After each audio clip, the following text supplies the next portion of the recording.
Hello, I'm going to read today the winning story from Year 3 by Jack. It's called Escape from Buckingham Palace. Mike is a 43-year-old man. He is tall, skinny and wears a suit and tie every day. He lives in Guildford with his wife and pet chicken. He had a neat beard which looks like it had been drawn on with felt tip pens, and he smells of soap. Nobody really knows what he does.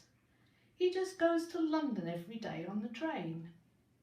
There are rumours he washes the Queen's knickers because sometimes bubbles come out of his mouth when he talks. It was a day like any other at Buckingham Palace. The washing line was full of the Queen's knickers. Prince Charles was counting his birthday money, and the corgis had been chewing Prince William's favourite pink socks with green spots. Mike stood outside collecting the washing before the rain, when all of a sudden a random corgi came from nowhere and Mike chased it at full speed into the palace maze. Mike was already in the corgis' bad books because he forgot to buy their bones for snack, and last week he had to give them a bath. Mike liked the corgis, but they didn't like him. Mike had been lost in the maze for what felt like a week when he stumbled across what looked like a red telephone box. It was suspiciously suspicious, and the corgi was nowhere to be found. Mike knew the rules of the palace, and he knew he mustn't touch, but Mike was bored of washing, and so he sneaks up to the shiny red box and tiptoes inside. Mike feels scared and excited. Inside the box was empty, apart from an Alexa.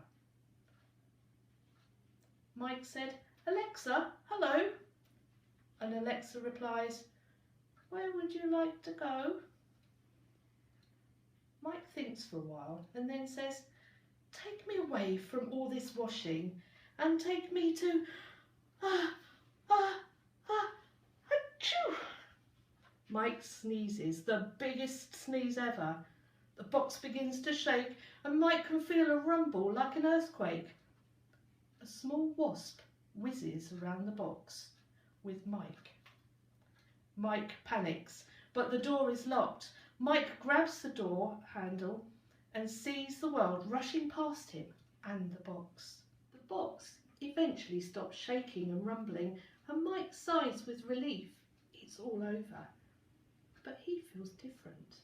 He can hear buzzing, and he sees his reflection in the glass.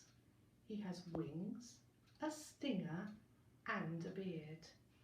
Mike had turned into a wasp. At first, Mike feels stressed and realises this is his opportunity to annoy the corgis without the Queen seeing.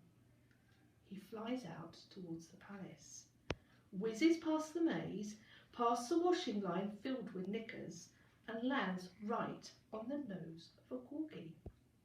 The corgi wriggles his head, opens his mouth and swallows the wasp in one big gulp. Mike had escaped the washing, and everything else for that matter. The end.